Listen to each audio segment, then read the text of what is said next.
Welcome back, friends. Lost Sky here. Time for more Great Ace Attorney Chronicles. We're gonna do a 40 here. Woo! Alright. So we're teamed up with the Widow Girls. That should be fun. Let's see here. We're gonna go to... Mr. Vigil's hospital bed. Perhaps we should leave Mr. Vigil in peace for a little while. He's only just been admitted. No. Let's see. Where else can we go? Let's, do you know? I don't believe we visited this place for some time. Her saying that. Go see Von Zeeks. He might not be the first thing we should do, but maybe he is. 2nd November, local prison, cell number 1. Lord Von Zeeks is reading. Look. He doesn't seem like he wants visitors, does he? But he must have noticed that we're here, surely. Nope.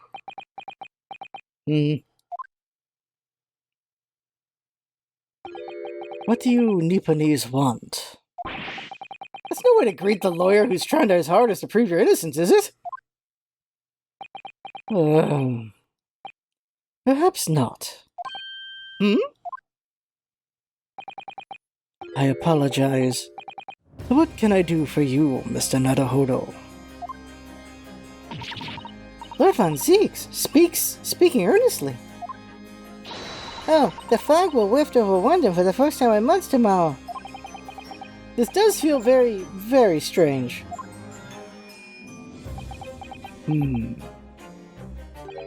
I must say, I was impressed. Oh, well, thank you.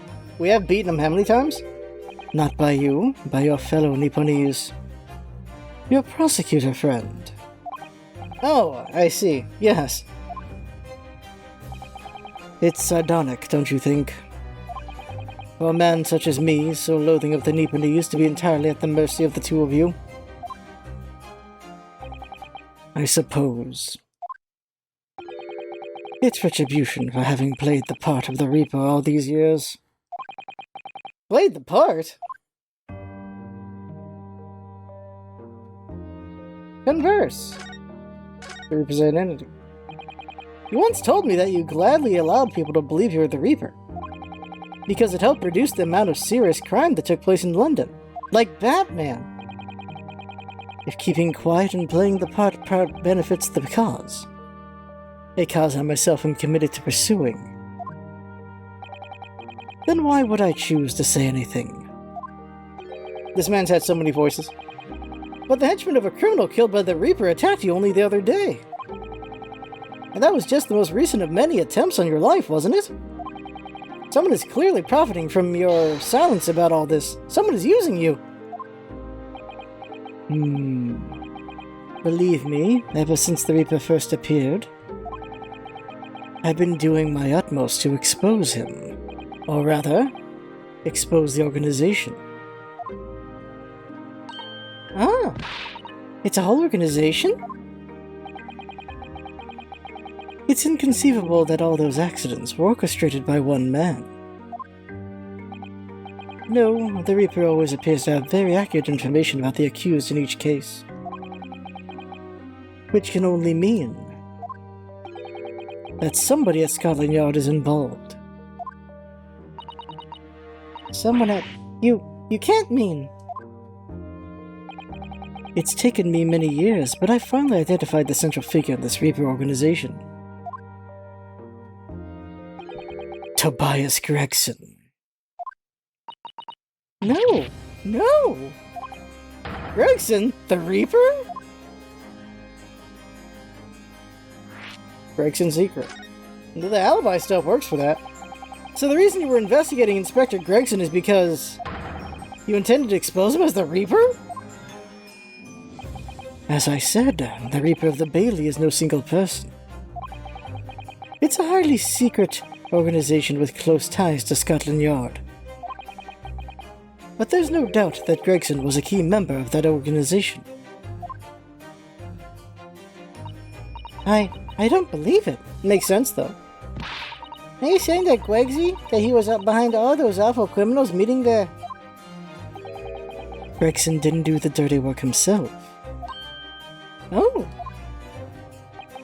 He was the tactician. His job was to covertly investigate the marks and plot their assassinations. In order to do that without arousing suspicion, he regularly needed a firm alibi. Which is where Mr. Vigil came in, posing as the inspector. Vigil knows nothing of the Reaper. But the room he rents on Fresno Street was almost certainly the headquarters of the operation. Gregson would have met the assassin there for briefings. We don't actually know who carried out the killings, then. Actually, I do have a name. You what?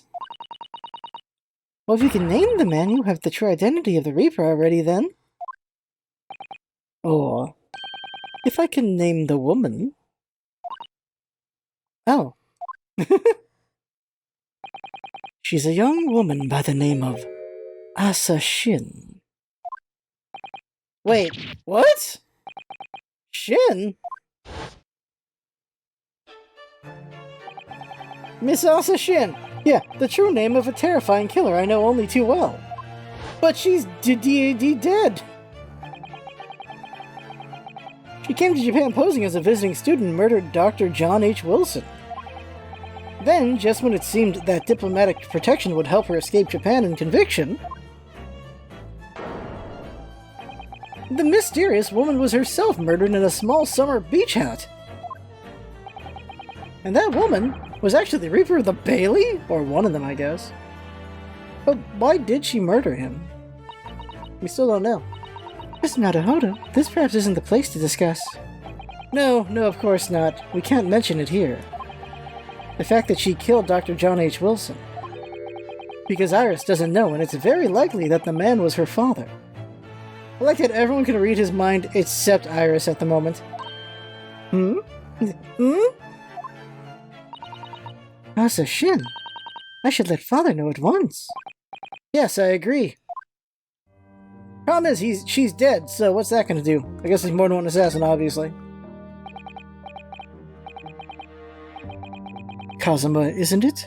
Kazuma Asogi, you say he's a friend of yours. My best friend! He's the whole reason I got to come to Britain. It was all in his merits. I have nothing but respect for him. Yes, I understand that only the very best are selected for such opportunities. I had a fine demonstration of how sharp he is in the proceedings earlier today. He missed nothing. In fact, his flawless performance very much reminded me of his father. Genshin Asogi, the professor. It's true that the aristocracy at the time was the root of numerous grave societal problems. They were abusing their power, playing with the common man as pawns in politics, in economics, in war. In many ways, Asogi was carving out a canker from society that we British couldn't deal with ourselves. Ah, I see. But that's precisely why it makes no sense. Clint von Zieks was a noble and upstanding man. He wasn't corrupt. Why did that damn Nipponese have to go and take my brother's life? In spite of having once saved mine. He saved your life? How did that happen? Ah, saving your life. It was 10 years ago, on a foggy night. What was to be the professor's final strike had sent a wave of panic through the capital. So Clint von Zieks had already been killed at this point, then. Genshin and I were walking down some back streets at a late hour. Of course, at that point, I had no idea of the true nature of the man at my side. All of a sudden... Don't make a peep, you're coming with us. Oh, hey! We were surrounded. All of our assailants were armed with pistols, their faces obscured by scarves. Clint was not only from noble heritage, he was from a brilliant prosecutor as well. The scum of London hated the sight of him, and they had no sympathy for his younger brother either. I'd been targeted several times before already. Yeah, it's Von Zeke's alright, we've got him! I could hear them murmuring amongst themselves. I knew they were after me. But just when I thought my time had come.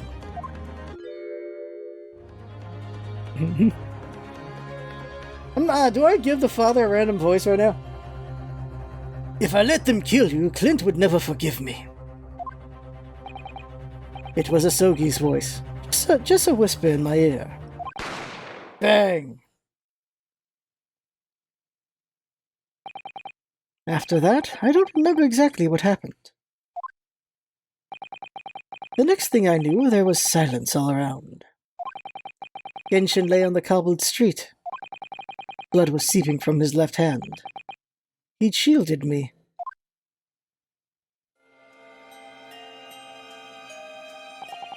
Two days later, they arrested him. On suspicion of being London's most notorious mass murderer ever. The Professor. How awful for you. All at once, I lost the brother I revered, and the foreign friend I held in such high regard. I'm so sorry, Lord Von Zeeks.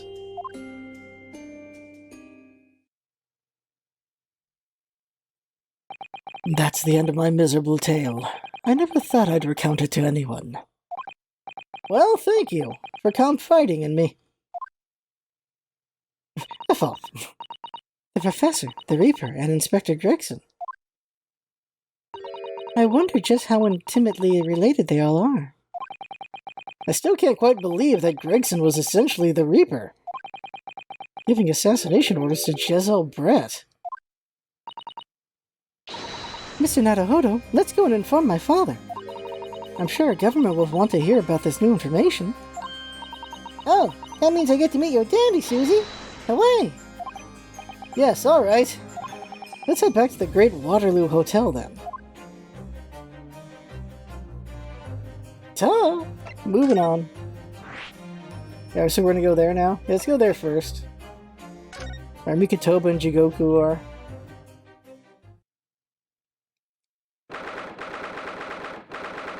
Second of November, Great Waterloo Hotel, foyer. The foyer. I thought it yesterday, and I think it again today. This place is so princely.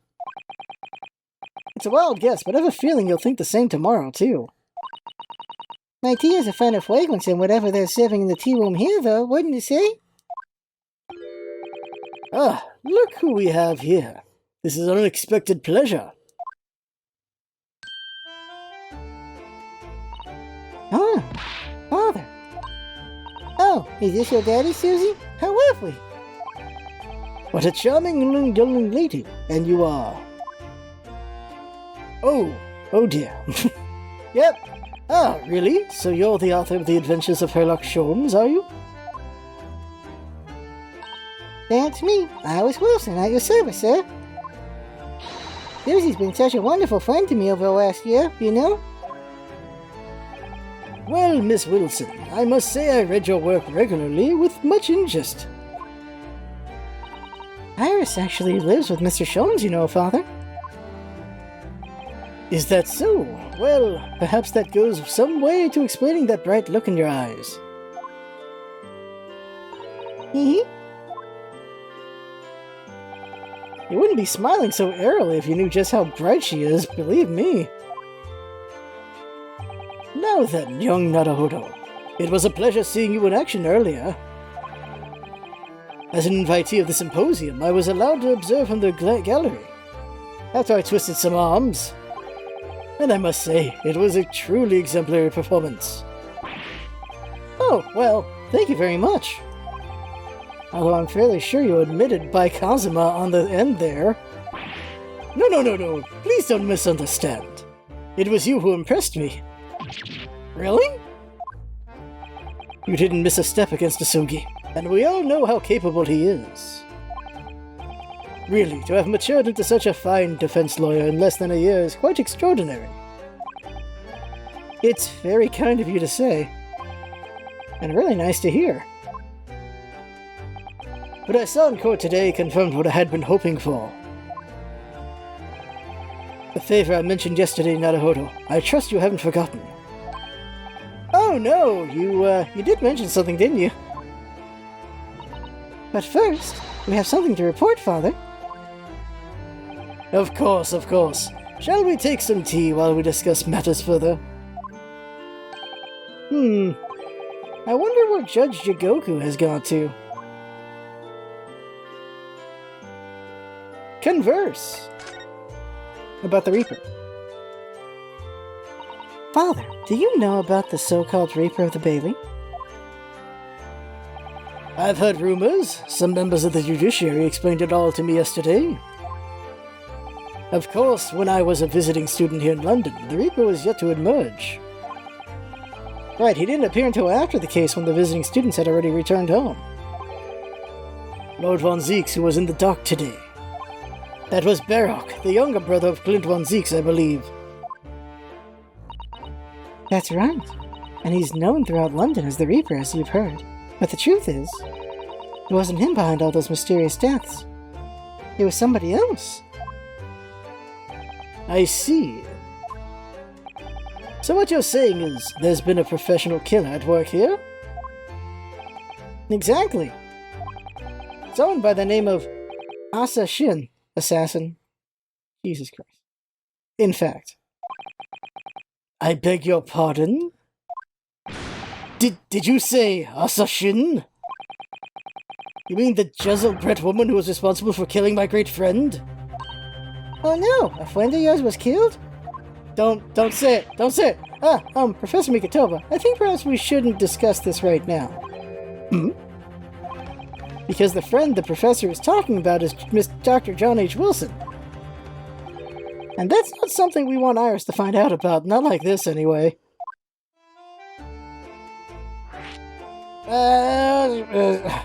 Okay, then why are we gonna talk about it? Alright, let's go. I've just remembered something. There it is, she's gonna pull Iris away. Biscuits! This hotel has the most delicious looking biscuits. That was rather out of the blue. Oh, she's doing this deliberately. I think I'll go and see if I can purchase some. I wonder, would you like to come too, Iris?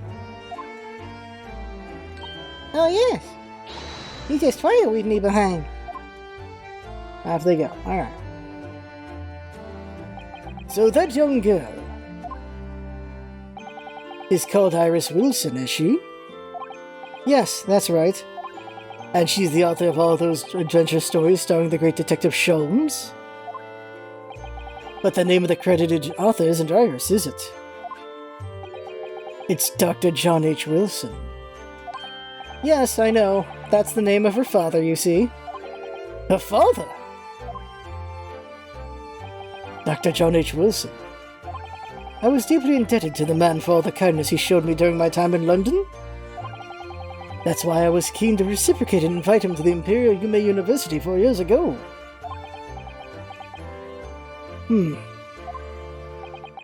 But he was murdered last year by Jezelbret. Why? Why would the hand of the Reaper stretch all the way to Japan? Iris knows nothing about that case. But it seems very likely that the victim, Dr. Wilson, was her father. Well, I can't say that we ever spoke about his family, so I don't know if he had a daughter or not. But I think I can say with some certainty that he was never the great detective's partner. So, it could have been another Dr. Wilson, you think?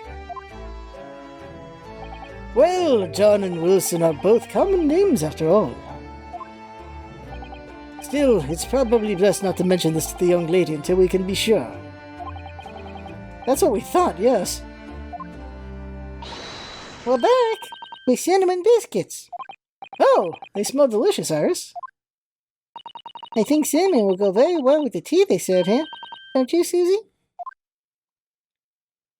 Yes, I'm sure you're right, Iris. Alright, Judge Jigoku. Yes, they have to be back because, you know, other words. I haven't seen Judge Jigoku for a while, have you? So, guilty. But that guilty is still ringing in my ears. Why does he have his hammer?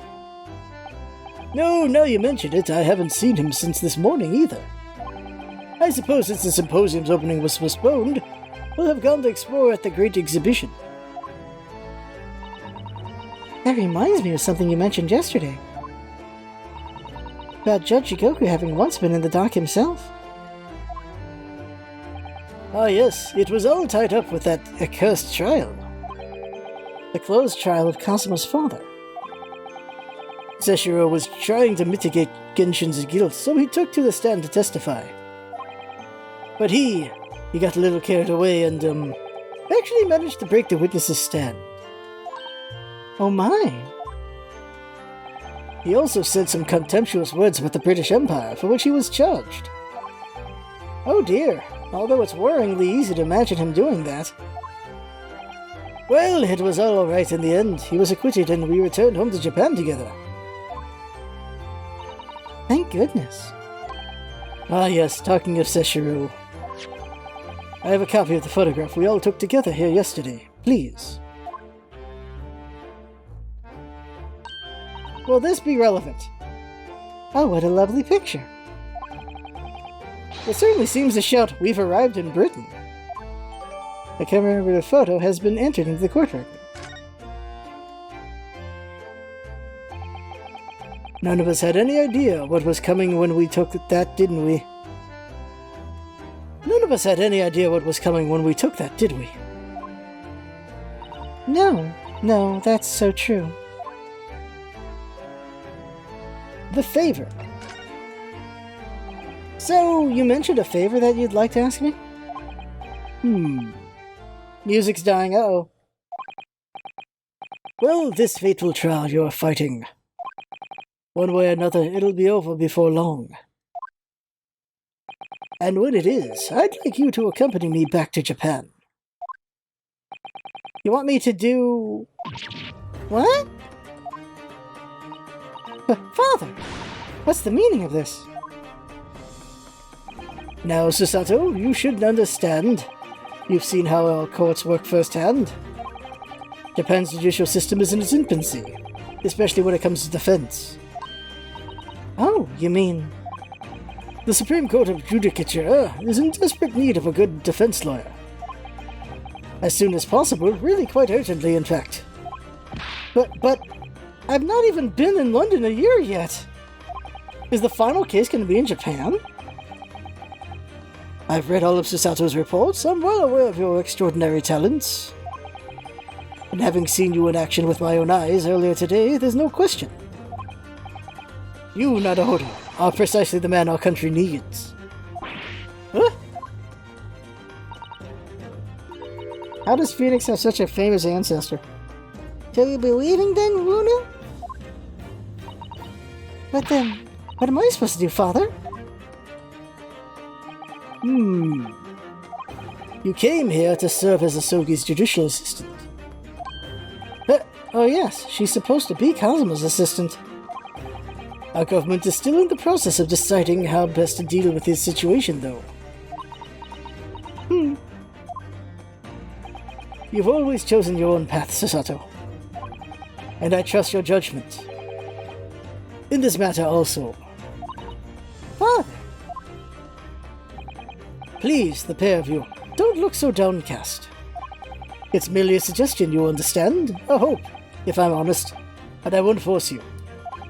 All I can ask is that you consider it, and come to a decision by the time this trial concludes. Yes, alright. You won't leave? Will you, Luna?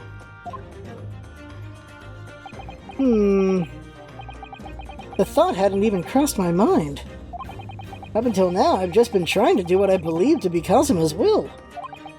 But it turns out that he's still alive, so... where does that leave me? Where indeed?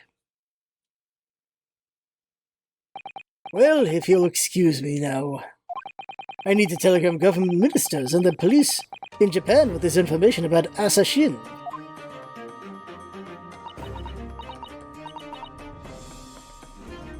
So, let's see it. Asa, yeah.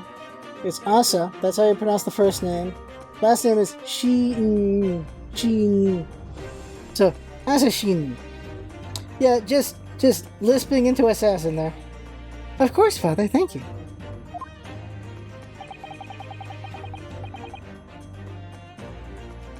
Asa Shin. Yeah. I look forward to next month's installment, Miss Wilson. Oh, good, and please, do come to Bakersfield sometime, won't you? We'd love to entertain you. I would be delighted. The best of luck for tomorrow, Naruhodo. And give my suggestion your full consideration, won't you? Yes, I will. Going back home? Already? You know, Kazuma-san has always meant a great deal to my father. I'm sure he'd love the chance to meet with him and talk to him about all of this. Yes, no doubt.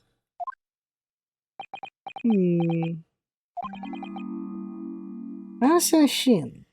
Who said that? Of course, it's obvious. Oh, it was Sholmes. He's just there. Asa Shin, of course, it's so obvious. There you go. How could I have neglected to consider the possibility before now? Ah, no, Mr. Sholmes. Howie, where have you been?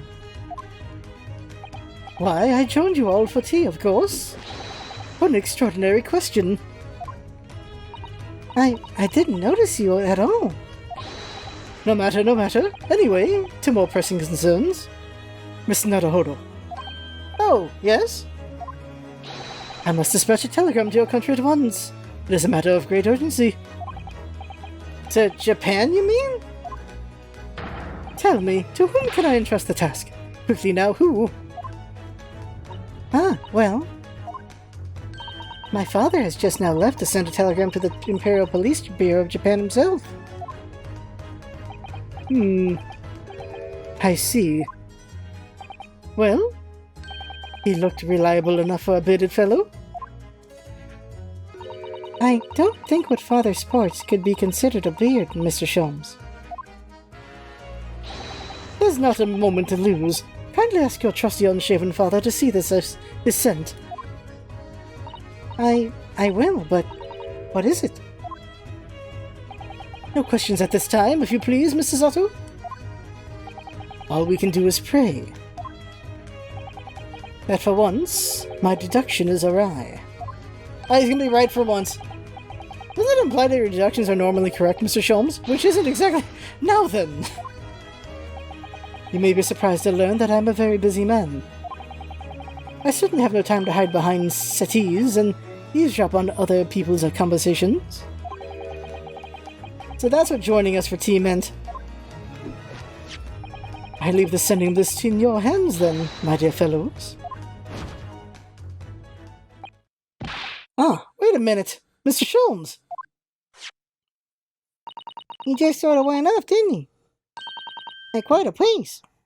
I hit the thing. I left the unpaid bill for his tea behind, too. Every time. I must catch up with Father at the telegram office at once. And I'll wait and call us a cab. Right away. And there was me thinking everyone would be clamoring to pay Mr. Sholmes' bill. Ouch. Ooh, that sucks. Gotta be Vigil next, right? Gotta be Vigil.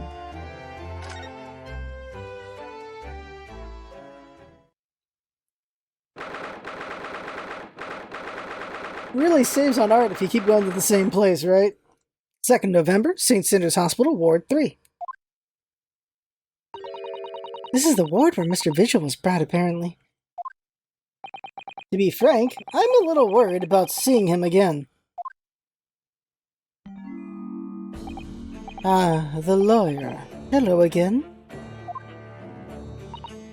Are you feeling better now, Mr. Vigil?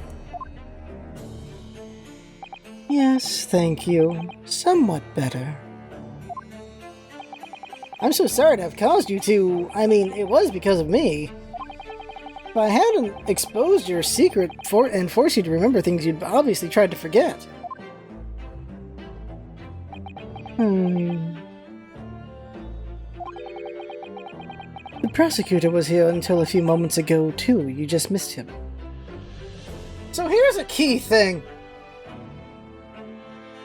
We saw a red ring on Genshin. Is that the same ring? Like, I feel like they keep drawing that ring to our attention for a reason. Oh, Cosmo beat us to it. He said much the same as you. He was very apologetic. But the truth is, I brought all of this upon myself. Please don't think like that. Keeping it from Evie, my wife, all of these years, I've carried such a sense of guilt. But that's not the worst of it. Over time, I obviously came to deceive myself as well. You mean about your dismissal? Looking back now, I'm beginning to think that perhaps Inspector Gregson didn't stumble across me by accident at all. I mean, he compensated me so generously for acting as a stand-in. He was clearly concerned for my well-being and doing what he could to help. So perhaps Gregson knew exactly what had become of Mr. Visual all along then. I'm sure this is just desserts for 10 years of lies and deception, but... It wasn't me that helped the professor escape 10 years ago, it wasn't me! I swear it's true. I almost went into freaking Sogeki there. Or... Sogeki? I forget his name right now. Oseki. Oh, Mr. Vigil. I'm sure you'd rather not dredge up even more from your past at this time, but... if possible, could you tell us exactly what really happened? I want to. I need to get all this off my chest. I just want someone to tell me what I should have done. Yeah, it's conversation time. Gregson's request. Inspector Gregson was obviously engaged in a special operation of some sort. He was investigating something that even Scotland Yard couldn't know about. Details of the Reaper's marks, yes. It was when he had to carry out these investigations that I would take his identification and impersonate him. You'd pretend to be the inspector and carry out investigations on his behalf? Oh no, never! A common street peddler couldn't possibly carry out a proper police investigation. All I would do is go to the specified location and make a little hoo-ha. Just something to leave an impression, so everyone there would think a detective called Gregson was here. So, that's what you were doing on the day prior to the incident. Yes, he asked me to make an appearance at the park on Lime Street for the Red-Headed League event. So as usual, I flashed the inspector's identification around and was very vocal about my presence. But then you were taken prisoner by those red-headed fraudsters, who should be in jail for that. Yes. So I'd always make a point of showing Gregson's identification generally being loud?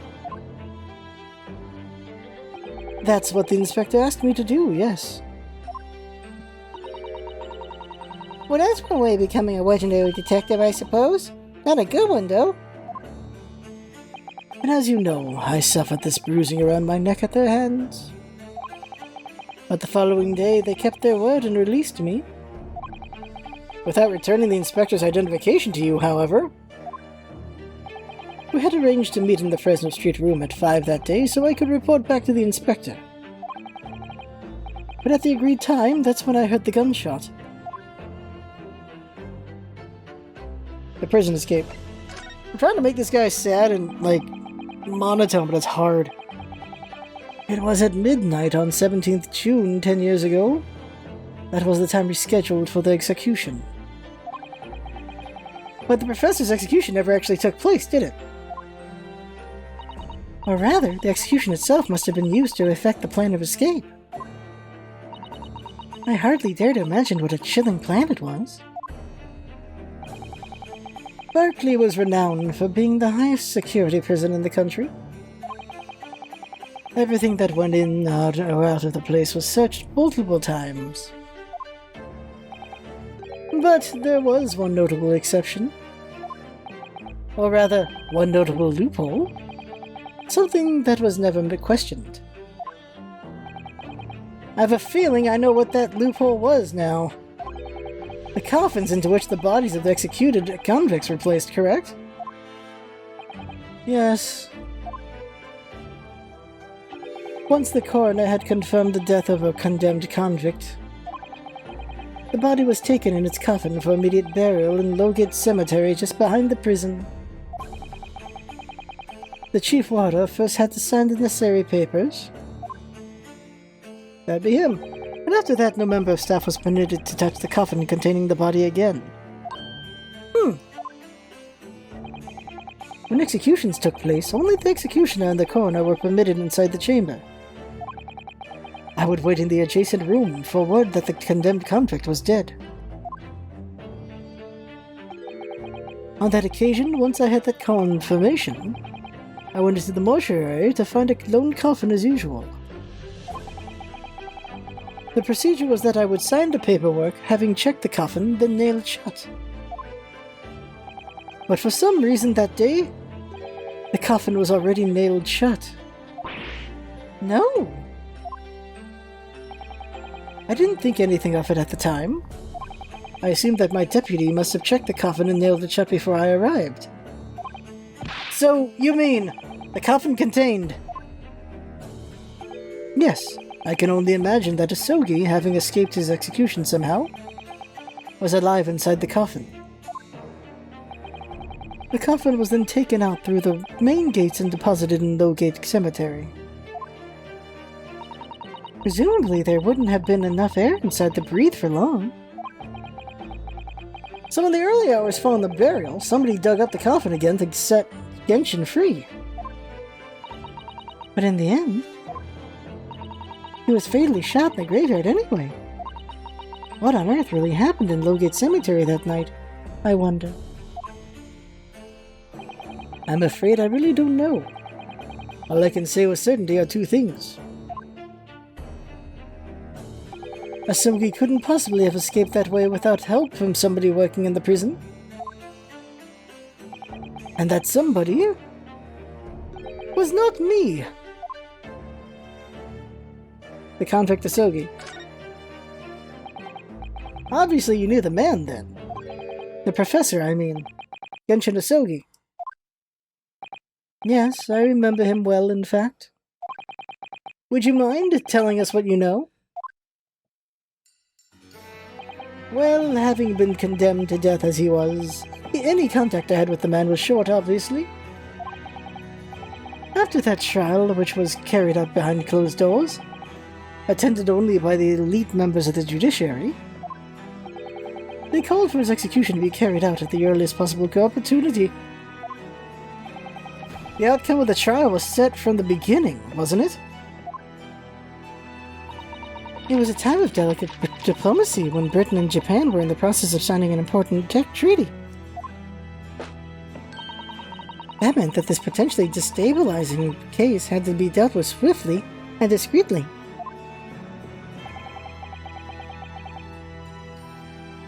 The man had less than a week in total. As I was the chief warder, I oversaw his short stay in the cells until his final hour. I remember being struck deeply by his noble character and incredible resilience. What do you mean exactly? He was a killer of many men, but he was always quiet and polite. He was a gentleman and a man of intellect. In fact, I couldn't bring myself to believe what he'd done, so I asked him one day, "Those 5 members of the aristocracy whose lives were taken, Were you really responsible? I'm guilty of the unforgivable crime of ending another human's life, yes.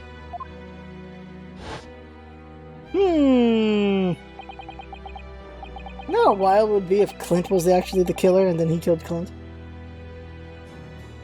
The following day, the closed trial took place and the verdict was no surprise. Guilty. That night when he was brought back to his cell, I saw something. Something unusual. Something unusual? What? The last will and testament of Genshin Osogi. Genshin's will. Osogi's will. As I said, it was on the night following this trial, after he'd been found guilty. I was doing the rounds of the cells, and when I looked inside Osogi's, I noticed that he seemed to have a sheet of paper in his hand. Ah, his last will and testament then, presumably.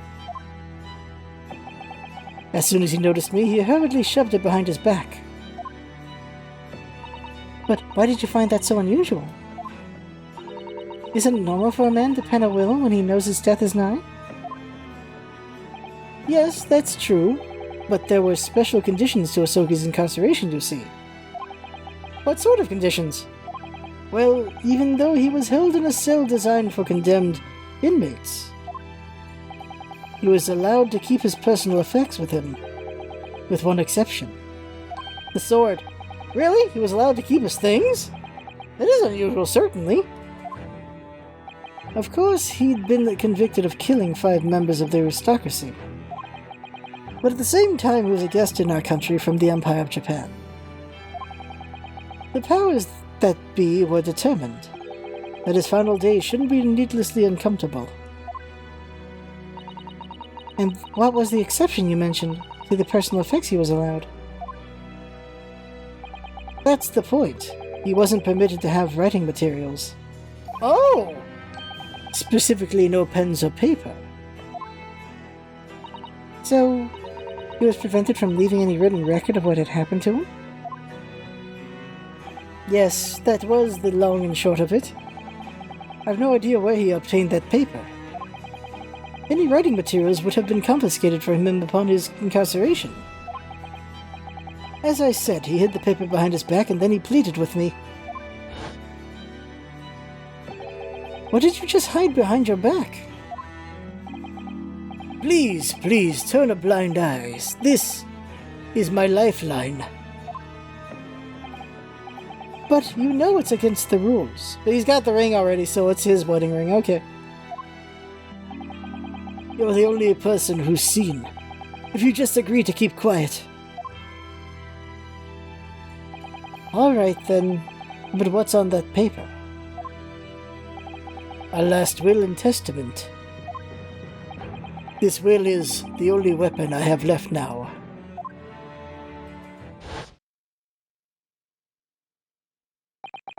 How can a will be a weapon? So I decided to pretend I'd never seen it. And let him keep his will. But then later, it just seemed to vanish without trace. What? What do you mean? It just vanished. It would seem that isn't the end of the story of this mysterious will. So, we could have talked to him earlier, because Iris has said nothing about all this. The will disappearance. The will... Oh wait, no, Iris is already with us. Why is Iris even here then? The will's disappearance. I was the only person who saw Asoki's will, but somehow it disappeared. It was after Asoki's execution. Which was actually in a elaborate jailbreak. There's Iris. She hasn't been here the whole time until now. The warders gathered up Asoki's possessions that were in his cell. They were all to be sent back to his family home in Japan, you see. The poor Kazuma-san. And you're saying that it wasn't anywhere to be found among his personal effects? The will, I mean? That's right. Though I didn't search through them myself. But Governor Caden was livid. He was screaming, It cannot have disappeared completely. That doesn't quite make sense, though, does it? In what way? Well, we'd understood that only Mr. Vigil was aware of the will's existence. In which case, how did the prison governor know to look for it? Good point! Oh yes, you're right. I really don't know how he knew. But it certainly seemed as though he knew of the will's existence from the outset. Only he didn't refer to it as a will. What he said was... the Asogi Papers. The Asogi Papers? I really can't tell you anything of the subsequent events. Because, well, of what happened. Your dismissal and the way you blocked it all from your memory. I'd forgotten all this until today. I don't suppose it's relevant to the case, though. Well, anyway, thank you very much for sharing it with me, Mr. Vigil. We're very grateful.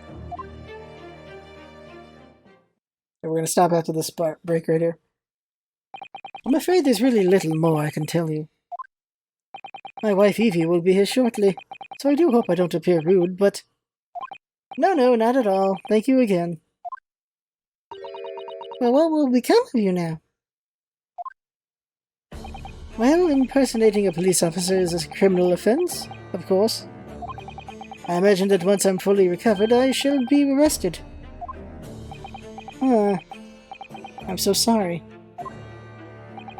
Don't be, please. This is all my own doing. I always knew that this day would come. Well, I wish you well. Goodbye, Mr. Vigil. Goodbye. Ah! What the hell? Before you go, there's just one thing. Oh, yes? What is it? The Asogi Papers. Huh? I'd been very grateful if you'd make no mention of the things I told you about them. Presumably for some good reason? It's my understanding that their very existence is a closely guarded secret. If it became known that I'd remembered... well... it could be rather troublesome, I think. I understand. Some sort of will that Genshin Asogi penned just before his death. Which the man himself claimed was his last weapon. I wonder... perhaps it's something to do with his plan to escape? If there's anyone who might know more about a document that Cosmo's father left behind... it would be Mr. Vigil's governor. Yup. Then we know precisely where we must go. Back to Parkley Prison. Just sitting over there. We can examine him. Let's examine him real quick, then we'll stop. Well, at least he seems to be on the mend. You know, his disguise as Mr. Gossip was quite masterful, wasn't it? I can't remember anything about it except for the floppy lip. I imagine not even his wife would have recognized him. Perhaps, but did he really have to take it quite so far? Yes. Okay, that's it. Save. Alright, that's it for now. I hope you had fun watching. That's what's up, Bazet. Having fun. Thanks for coming by, and see you next time. Whee! Man. A lot of revelations there. Well, there's only one more case. This is the fourth case. There's going to be a fifth one, but who knows what's going to happen there. I don't. See you next time.